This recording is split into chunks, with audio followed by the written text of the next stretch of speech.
Hi, all. This is the introduction of One Modest Guy. Please forgive me in advance for beginner mistakes that I make during this video. It's my first time talking at a camera, and I intend to make this video all in one take. Also, I wrote this script and prepared the setting all in the last 10 hours. My style is substance over theatrics. Please enjoy.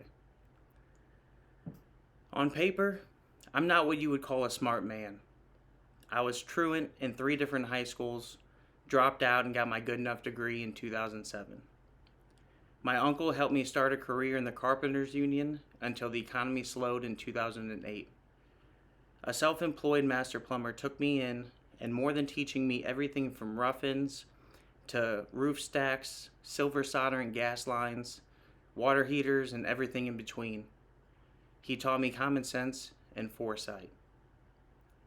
Far too often, we build mental and emotional walls to our closest relatives and blinds us to the wisdom they may be trying to impart on us. A stranger could say the same words you've been hearing for years, but this time they're coming from a place where your walls are down and they penetrate deep. During the carpentry chapter, my girlfriend got pregnant, and I did what any man with a good job would do and immediately got a 1-bedroom apartment and told her to just hang around the house if she wanted, and I had everything covered. We lived together and raised the child until he was about 18 months old. We mutually decided that separation was the best option. I expected a simple, clear-cut 50-50 custody agreement, but she wanted full custody. She utilized a law in Missouri that allowed the parent whom had possession of the child at the beginning of a custody battle to withhold custody until the dispute was resolved. I retained Cordell, and after a few months of agony, my lawyer called me with the news of a temporary custody order. The Kanye song Gold Digger was fairly new at the time, and there was no way, as a 21-year-old, I was about to solidify the next 16 years of my life without 100% proof of my investment. It cost $300 and just a couple of days to get a DNA test.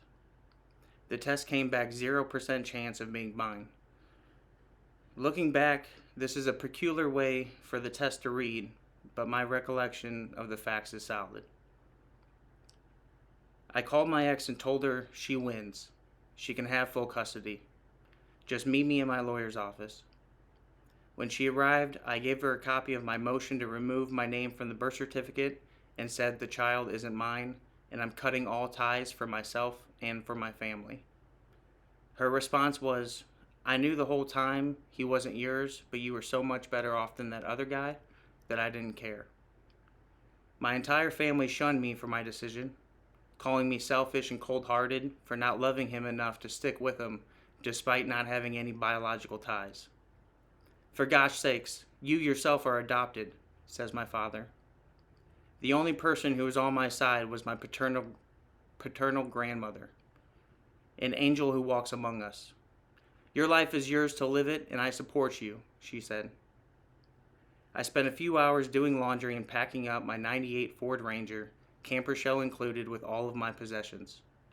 Went to the library and printed out MapQuest directions and turned off my phone. When I'm having moments of inspiration that doesn't align with social norms, in an effort to preserve that inspiration, it's imperative to shut myself off from conflicting energy. 27 hours later, I arrived in San Jose, California at my mom's 2-bedroom apartment. My mom left Missouri to live in California when I was 5 years old. My mom was never maternal. At most, she was like an estranged aunt or a big sister I never grew up with. I told her what I had done, and although she was on the side of I am selfish and making a mistake, she agreed to let me stay with her. I quickly got a job through a temp company as a worker for a really cool customization company called Zazzle. The first few days on the job, I was being trained in the embroidery department. Embroidery was not a passion of mine, to say the least, but the department manager took a shine to me and introduced me to the brand new iPhone cases department. This is what I call cool. Customers can create or upload any image into the website template, and we create a customized phone case with that image. The whole department was slated for 3 employees to work in tandem. The manager and I worked the system together for the first few days, and after I had created an efficient routine where I was multitasking the whole department myself and keeping ahead of orders. The amount of money I made that company in the following weeks is absurd. Needless to say, I felt good about what I was doing and thinking less and less about Missouri. During these few weeks of working 12 hours a day, 7 days a week for Zazzle, I was acting like any other 21-year-old, eating poorly and not resting enough. One day after a long shift and surviving off of Mountain Dew and Funyuns and Monsters, the moment I got home, parked my truck and went for a run around the few blocks. The short run turned into a fairly long run that really pushed myself. Being the person I am, although I was already struggling from when I saw my truck within sight, I kicked it up to high gear and sprinted the rest of the way until I nearly fell over. I just caught my breath and was curious the distance I had just ran. Without much recovery, I fired up the truck and started to track what I had just ran. About halfway through my quick drive, my vision tunnels out, but I'm still awake. In that split second, I made the decision to hold the wheel steady and just wait for it to come back. In hindsight, maybe I should have just slammed on my brakes and hoped no one was right behind me. I didn't, and I didn't hold the wheel steady. I woke up on the outside of my truck in the most pain you can think of. My truck had veered left into the median of trees separating the expressway. Impact was made on the front passenger side, enough to keep me from oncoming traffic and who knows what else, and veered just enough to avoid the driver's side collision, a collision that would undoubtedly cause my death. I wasn't wearing a seatbelt and was flung forward and to the right. I sustained a concussion, a chipped wrist, a cracked pelvis, and worst of all, a high-velocity tibial plateau fracture, which means the bottom ball of the knee joint exploded into 8 pieces. Every bump in the road on the way to the hospital was hell. The fracture of the joint was so severe that it caused fracture blisters on my skin that prevented immediate surgery. Instead, they gave me a blood transfusion and externally fixated my leg to give the soft tissue time to heal. That was day 1 of 30 days in the trauma department, getting my dressing changed and waiting for the blisters to heal. The pain medication I was taking was called Dilaudid. It did a great job at making me comfortable at first, but quickly started to lose its original effect. After an unknown amount of time, I told the nurse that the pain was especially bad and she offered to give me a double dose. I still remember this moment vividly as the most at ease I've ever felt. I sunk into the bed with Law & Order playing on TV and everything melted away. This was the beginning to the end of my stay at the trauma department. As the dose was increased, as so was the decline in its original effect, and the pain was coming back worse. I was patient when asking for more meds, but they were purposefully trying to wean me down. One night, I finally snapped when a fellow patient was up all night having a schizophrenic episode, and I replied, "What do I have to do to get some relief over here? Do I have to scream? Because I will scream." The next morning, the surgeon came in and asked me if I was ready for surgery. The day after surgery, the rehabilitation started with simply standing upright and letting gravity and blood flow work its way through the injury. Within a couple days, I was taken home to my mom's 2-bedroom apartment to recover. My mom, having never shown any maternal support, said, "I have a professional life and I have a personal life. I will keep the bills paid and the fridge stocked, but I won't be here to take care of you." Obviously, the person in my position was just appreciating being alive and not homeless. For roughly the next 2 months, I crutched my way around the apartment, cooking, chair bathing with wrapping my leg, watching TV, playing PS3, and abusing the hell out of hundreds of out of the hundreds of 10 milligram oxys that were prescribed to me. My story isn't different from others. It started with the 1 to 2 every 4 to 6 hours or as needed, quickly ramped up to at least 2 or 3 and more often.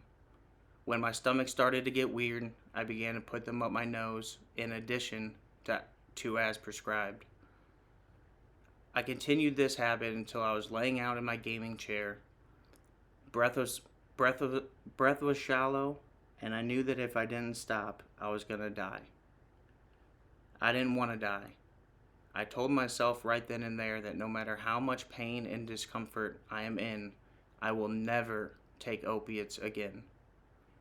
And that was 2011, and I'm proud to say that I've held true to my word to this very day in 2024. About 6 to 8 weeks into my post-surgery recovery, a giant blood blister formed on my leg. After several weeks and hoops to jump through, I finally found a follow-up doctor that would see me. He took one look at the blister and asked how long that had been there. I was unsure. He took a sample of it and it came back MRSA. It had taken hold deep within the operated joint and ate a tract all the way to the surface, which was causing the blister. He scheduled immediate surgery to remove the plates and screws on both sides of the joint and scrape the infection off the bone as best as possible. They put me on a PICC line IV and gave me a 6-week daptomycin treatment. After the antibiotic treatment, the doc said that the infection was gone and the joint is fused together enough to not require hardware to be replaced and increase the chances of more infection. He said that I could start by putting about 5 pounds of weight on my leg and begin learning to walk again. At this point, my mother said her lease is up and she is moving in with her boyfriend and there isn't space for me to come also. If I wanted support, I would need to go back to Missouri. I came out to California for a reason, and I wasn't ready to accept that I had failed. A coworker of mine at Zazzle knew of a room to rent where he lived. He shared a 7-bedroom house in the heart of downtown San Jose with all fellow members of the San Jose State Judo Olympic training team. There I was, a crippled guy on crutches with an unextinguishing pride for life, renting a room amongst possibly the most capable people on the planet, and holding my own. Zazzle gave me my job back in a different department with the assistance of sitting down. Some might be asking how I'm managing getting around when my truck was totaled in the accident. I have a great Nana. That's it. My mania finally started to fade, and the harshness of reality was setting in. I am in pain and exerting myself way too much to survive. A survival that's approaching a dead end. I decided to pack up and drive back to Missouri to ask my dad for help. Before I leave California, I used my medical marijuana license to purchase a few quarters of flour and a couple grams of hash. This goes along with my recent decision to never use the countless amounts of legal pills that I was still in possession of. My brand new 2011 Mazda 3 was so stock that it didn't even have cruise control. I was lucky it came with hubcaps. Traveling through Winslow, Arizona on Old Route 66, there was several stints of miles and miles of construction, zones but no workers and no machines in sight. Naturally, I wasn't always abiding by the decrease in speed limits and got pulled over. "Woo-wee, boy! How much weed you got in here?" was the first thing the cop said. I handed him a drawstring bag and said, "Everything is in here, sir." "Dang, this is the best stuff I've ever seen." I remember he was referring to a strain called Ingrid, purchased at Harborside Collective. And I like the jar it's in too, he said. I said, "Okay, so do you just want to confiscate it and let me go? I have my California medical license and I really just don't want to take any of the prescribed opiates while driving. I have a newly operated on leg." He said, "No, I'm arresting you." I said, okay, grab my crutches. He said, you're not taking your crutches. This is a pivotal point in my story that must be stressed. Up until this point, I had never held anger in my heart and always lived with uninhibited optimism. I'm processed into Navajo County Corrections and placed into a holding cell with another guy who was also arrested for possessing marijuana. This being my first encounter with Johnny Law, I didn't think of it as unusual, but the other guy did.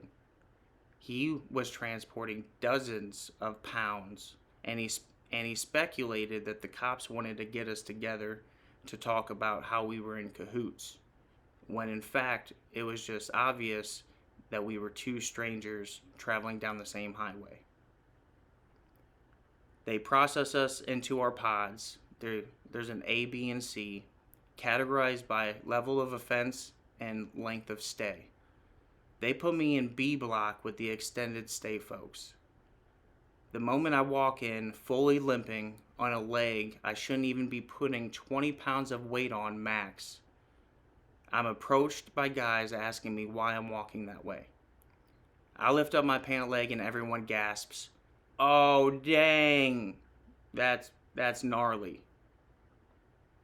What are you doing in here, man?" I tell them the story, and they say, "That's not right. You don't belong in here." The entire 5 days I was struggling my way through jail life. Everyone was really nice and helpful. From yelling at the guards that I was eating my peas with my fingers and needed a spork, to letting me use their shower sandals. The kindness I was shown by the fellow inmates was nothing compared to the dispassion I was being shown by our criminal system. I was suffering irreparable damage that will direct the next 12 years of my life. After 5 days, I video chat with the judge and she lets me out. I still can't leave for home because I have an upcoming court date a week from then. They released me and dropped me off in the middle of nowhere, Holbrook, Arizona. I asked them where my car was, and they said it was towed. I said, "Which tow company?" And they said, "There's a couple different, it could be. I would just have to call around." On a newly operated leg that I should be bearing no more than 20 pounds, I begin to hoof it into the direction of downtown so I can find a hotel. I get to the hotel, charge a room for the whole week, and grab the yellow pages to look for towing companies.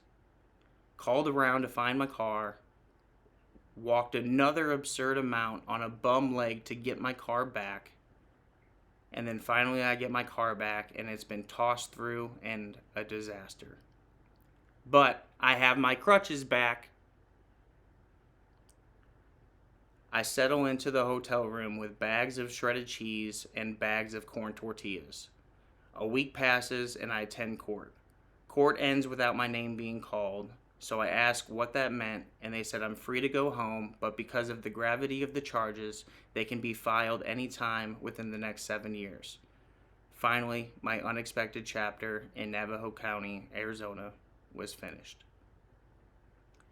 The next month or so was spent as a basement troll at my dad's rural house. My time of respite did not last long because my dad wanted me to get up and get a job. Still limping around on crutches, but undoubtedly becoming more mobile, AT&T Telesales offered me a 2-week training before becoming an agent on the floor. Fortunate for me, sales was something that came natural.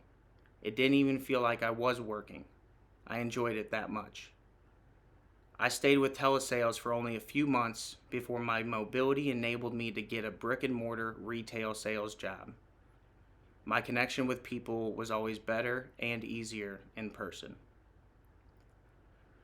An authorized Verizon dealer hired me, and the young regional manager created an environment that was just what I needed to take my skills to the next level.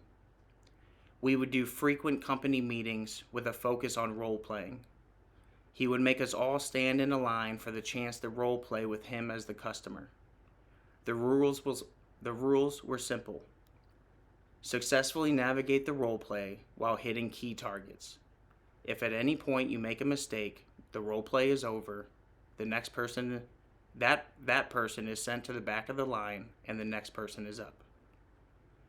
This energy overflowed onto the sales floor, and we were all ready to be engaging at all times, especially listening for an opening to introduce yourself into a coworker's sale to help maximize the experience and more potential sales.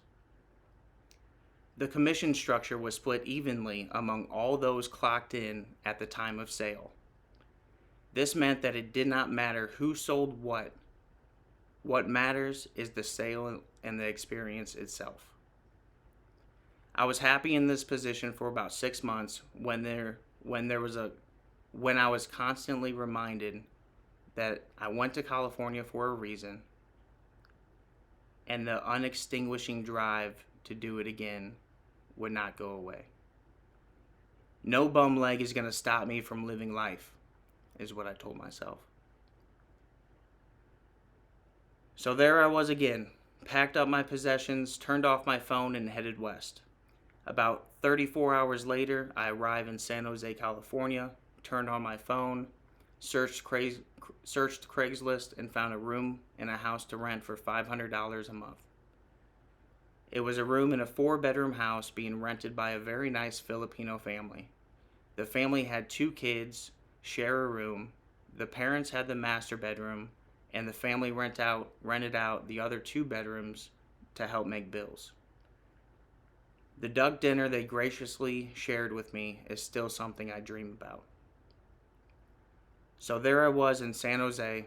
I had a car, I had a roof over my head with a twin air mattress on the floor, my PS3, a Vizio TV, and just about $100.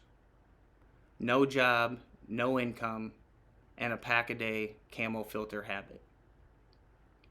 I walked into a local Verizon, turned on the juice, and said, "Hi, I'm your new employee."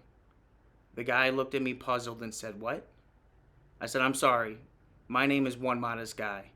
I've just moved here from Missouri. I still got all my stuff in my truck out there. I'm a natural-born salesman, and you don't even have to train me." The Verizon guy ended up being the district manager, and he was in store because the current store manager went to the East Coast on vacation and got stuck there because of storms. He told me this and then said, "Can you start tomorrow?" I responded with, "Give me the keys and the alarm code. Put me in, coach." I worked open to close the next couple days by myself and was an absolute beast. I sold 7 to 10 plus units each of those days. The manager came back. We got along great. After about 2 weeks of only eating 2 McDoubles a day, or 4 tacos from Jack in the Box, or 2 sausage McMuffins with 2 hash browns, the hash browns were BOGO 50% off. I finally got my first check, and that check was $1,400. I did it. I am officially relocated. It's at this point in the story where I can summarize the next 7 to 8 years pretty quickly. The natural sales ability and matching confidence to make my life anywhere I wanted and at any time I chose enabled me to run when things got hard or anytime I had that itch. One example is I sold my 2001 Cherry Camaro, red T-tops, second owner, 36,000 miles, always adult driven and garage kept, at a loss, all because my old manager from California called me from Hawaii and said he needed salesmen, and if I got myself there, I had the job. Within 1 week, I sold my car and bought a one-way ticket. He picked me up from the airport, and I found a twin bed to rent in the living room of a tiny 1-bedroom apartment on Thurston Ave from an ad on Craigslist for $600 a month. I lived like I was on a working vacation for just over 3 months, then decided that my sales skills were not good enough to find success in Hawaii long term. Fast forward to COVID. Middle of 2020. My girlfriend of 3 years and I decide to buy a short school bus and build it into a tiny home that we can travel the country with our dog. I built the bus in just under 3 months with nothing but my bare hands, camel filters, and mushrooms a half a gram at a time. The most difficult part of any project is being able to work out the vision inside your mind. Once you have the vision and can clearly see it, then doing the actual work comes easy. Our lease ended the last day of August. From September forward, we were living the schooly life. We headed off from St. Louis and headed north, skipped Chicago, and went to both coasts of Michigan. Looking back, I regret not trying to visit the UP, but I had a strict goal of making it to Acadia National Park in Maine by prime fall. Not a whole lot of time to mess around. After Michigan, we rode the Great Lakes up into Buffalo and saw Niagara Falls. Headed west through Syracuse and into Massachusetts. Headed east through Syracuse and into Massachusetts. About midway through Massachusetts, we head north and ride the border of Vermont and New Hampshire up into the White Mountains. When I tell you that the most beautiful thing I could have imagined seeing in all of the Northeast, hiking just south of the White Mountains, surpassed my imagination by 100 times. I didn't want to take the rough route to Maine by going through the entire forest, so we backtracked to Massachusetts, where we headed east to Boston. Before Boston, we headed north and set a direct course for Bar Harbor. After hiking Acadia National Park and eating our fair share of lobster rolls, we headed down to Salem, Massachusetts, just in time for Halloween, which marks 2 months of us living on the road. After Salem, I put some thought into where to next and where I want to spend the winter. I decided that I did not want to fight a cold climate. I went on to Craigslist and put an ad out for looking to park my bus for the winter in Tucson, Arizona. The drive from Boston area to Tucson was pretty uneventful, except for the engine work I had to have done in Flagstaff, which delayed us for a few days, and also a tire blowout on a deserted stretch of highway after Flagstaff heading west. The tow truck that I was able to get a hold of at 2 a.m. on a Monday also was able to bring a new tire. After he installed the new tire, the engine wouldn't start, and even after the work we put into it just a few days before. He called his son to bring the big tow truck, and he towed us to a parts and service shop about 15 miles down the road. We slept in the lot until they opened and approached the guy to ask about taking a look. He came out shortly after and said, from the story I told him, he bets it's a safety fuel shutoff feature that when the bus experiences impact. He reached up into the dash, clicked a button, and said, "Go ahead and try starting it." It starts right up. I handed him the loose few $20 bills I had, and he insisted I hold on to it. That was awfully nice considering the tire in tow was not cheap. Before we make it all the way to Tucson, I get an email about my ad. He says that he loves what we're doing and absolutely lived the same sort of life when he was younger. It's just him and his wife currently living in a house on a rural plot of land in 3 Points, Arizona.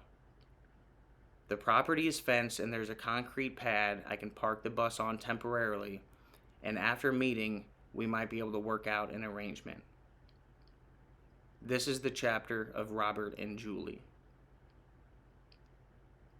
While reflecting on my time at Robert and Julie's, I should have seen the numerous red flags. I chose to ignore them because it seemed easier to not have to look for another place. At first, we started making money delivering DoorDash with her Subaru Outback we brought with us. Soon I got a job, yet again, selling cell phones at a kiosk in Costco. Concurrently, I was also looking into solar companies that needed salesmen. In typical one modest guy fashion, I quit Costco on the spot and gambled everything on selling solar.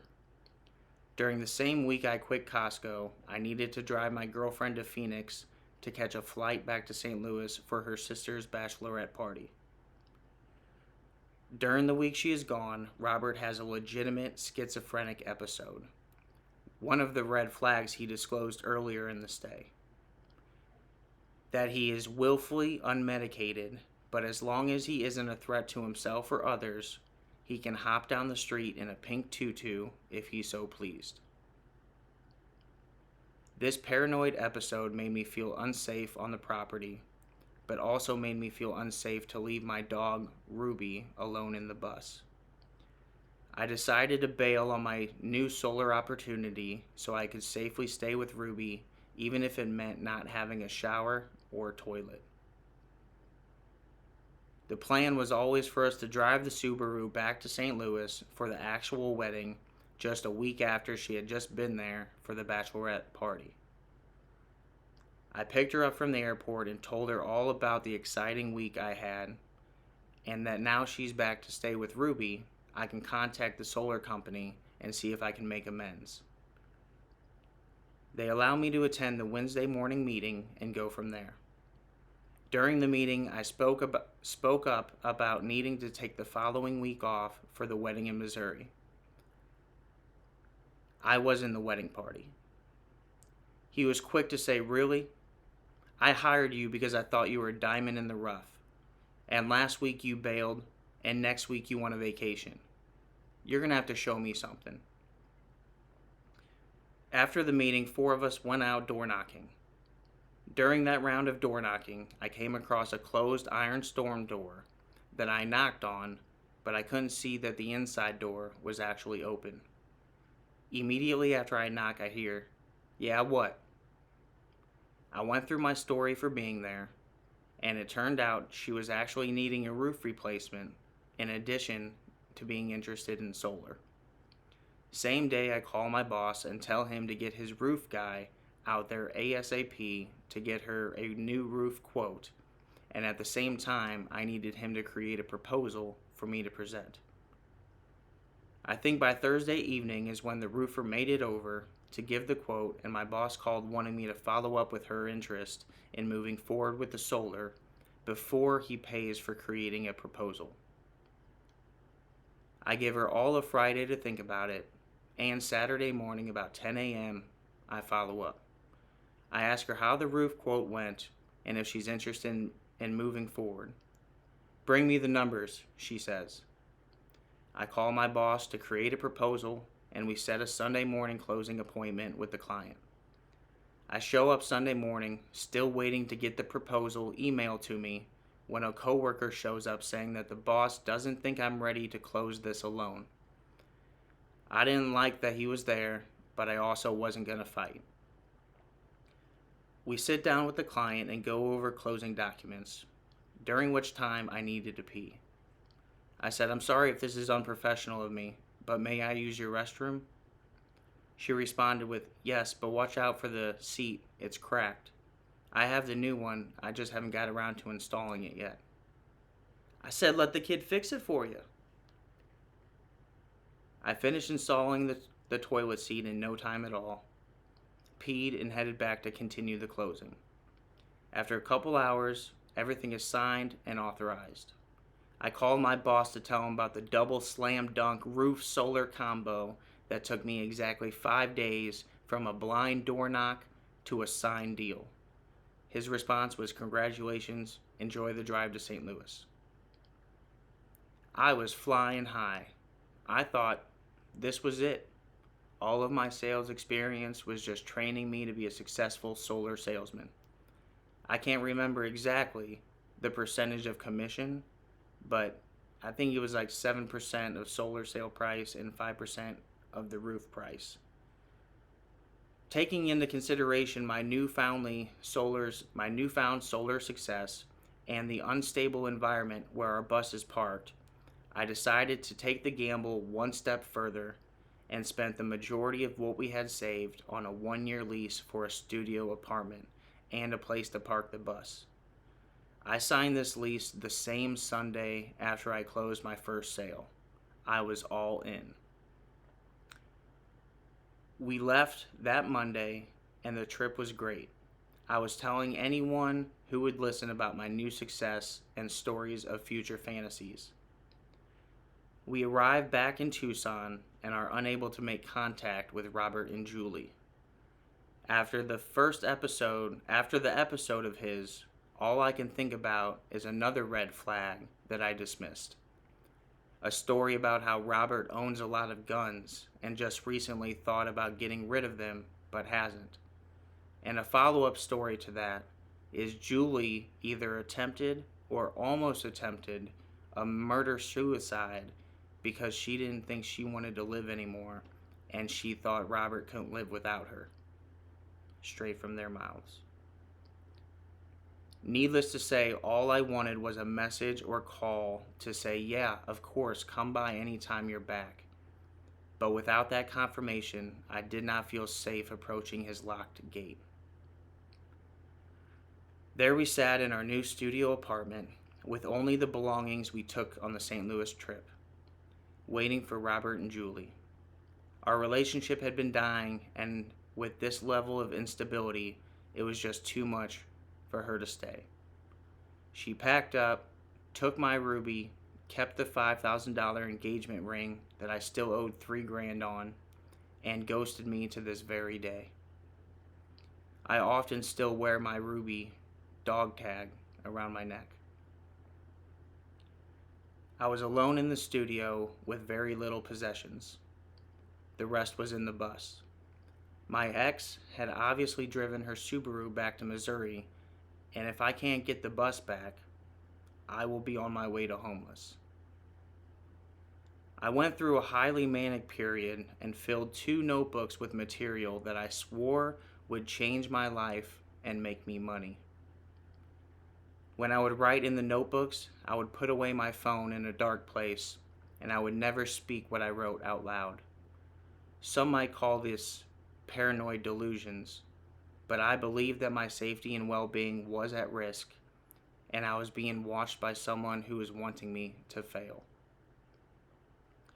After a short, unknown amount of time, I was running out of money, and I still haven't got a response from Robert. Also, the solar company fired me the moment I got back and withheld commission, saying that the commission was rightfully that other guy who showed up. So I had no money.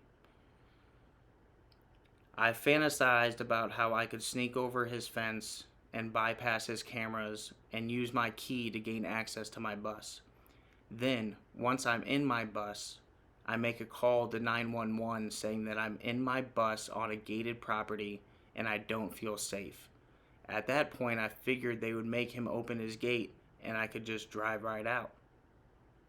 Problem is, I know that the truck batteries are dead and the bus won't start. I honestly don't even have enough money to pay for a bus tow anymore. That didn't stop my mania from convincing myself to walk the 22 to 25 miles from downtown Tucson to where the bus is parked in 3 Points. I made a little hobo stick out of a broom that I taped up with athletic tape and fashioned a drawstring bag to it with water and snacks. I'm going to be brutally honest here.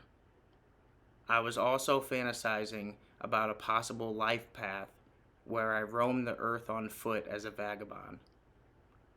10 miles into the walk, and I'm struggling. 15 miles into the walk, and I'm crying. I make it about 18 miles to a fire station and ask to use their phone. I use my last $40 to $60 calling a cab to come and get me. I couldn't get out of bed for the next 2 to 3 days. Once I did, I called my dad asking if he would buy me a train ticket home to become a 31-year-old basement troll and rebuild my life. He reluctantly obliged, but all credit goes to my stepmom for the level of compassion needed to let my asshole back in the house to live. I quickly got my first job as a banker. It was a very relaxed job for someone with my personality. I conducted conventional teller transactions, all the while having a conversation with the intent on discovering further banking or lending needs. Then I would set up desk appointments where I would schedule to leave the teller line anytime I had a client that I needed to prepare for. I was not surprisingly great at this job, and within 3 months was proficient in everything lending. I was bringing in mortgage sales, auto refinancing, home refis and HELOCs, personal loans, and business lending needs. I was doing all of this with no commission incentive. Only my tiered 1 salary of 18 and change an hour. Comparing my current situation, I paid for a vehicle in cash, $3,400, and still had money left over to buy a $2,000 motorcycle and move out into my own 2-bedroom apartment by Grant's Farm, not even 5 miles down the road from my banking job. My biggest issue was having to watch a lump on a log coworker of mine not put in 1/10 of my effort or 100th of my productivity and know that she was hired on at a tiered level 2 with no past banking experience. It was soul crushing to continue trying hard and making less than I deserved. After about 6 months, I approached my boss about wanting more money. He said the typical manager stuff about appreciating me and praising me, but said that I needed to wait until my yearly performance review, then go up 1 tier, and do that again next year incrementally until I hit 3 or 4 and can request an interview for a different department position or stay in retail and maybe become bank manager. I didn't like what he had to say because I convinced myself I had already wasted too much time and have too much life experience to not get paid my perceived value. Again, in traditional one modest guy fashion, I put my 2 weeks in, probably for the first time in my life. I loved that job. I loved my manager. And I loved Mark. I started selling solar again, this time for ADT Solar. Yes, the same ADT security company who bought into the solar industry. The job started off with daily appointments, pre-scheduled by a lead generation team. The veteran salespeople that have the highest closing percentage would get the best qualified leads. But I didn't care. I was happy with the leftovers. I will make the most out of what I'm given. This went on for only a couple of months before the company stopped giving us leads. I worked my past customers for referrals and door knocked. I saw some success, but not enough. At this point, I've been dating my current girlfriend, future wife, and love of my life for about a year and a half. For those of you doing the math and wondering how far back Arizona was, I met her through the dating app Hinge 3 months after I moved back in with my parents. For over a year, we were traveling 90 miles each way to see each other, only on weekends and not every weekend. Once the solar didn't feel right anymore, I proposed that I find a place closer to her so we can see each other more often. I moved all my possessions into her place temporarily until I found a local job and a place to rent. After an unknown amount of time, she says she doesn't want me to find my own place. She wants me to stay. She always thought that having a live-in relationship would take from her life, but she realized that having me here makes her feel whole. Quick backstory. Her birthday was just 2 months after we started chatting, and up until this point, we still hadn't met each other in person. A phrase that I made for her was, You deserve everything and more. I ordered a purple rose in a glass and had the base engraved with, You deserve everything and more. When I say my sweet Nicole is the best and most deserving person in the world, you better believe me. Because the majority of my adult life, at least since the Navajo County disaster, I had only lived life surviving each day, feeling unsafe, analyzing my surroundings like everyone is an enemy, using the gray area in the game to escape my accountability, manipulating my surroundings to a point I would weigh my gain versus their loss. Never violent, but not without cost. If it's always you versus me, we all have lost. There has to be a way for things to change. I think it starts within all of us. The best analogy might be when an addict finally makes the decision to quit. That deep down gut decision that feels far too obvious after however long you've reasoned away the contrary. If every individual made the decision to change themselves first, a byproduct would be a more natural and inclusive humanity-based society. I can't tell you how. I don't know you all personally. What I can do is share the poem I wrote about what I learned through living my story. I hope hearing this helps you as much as writing it has helped me.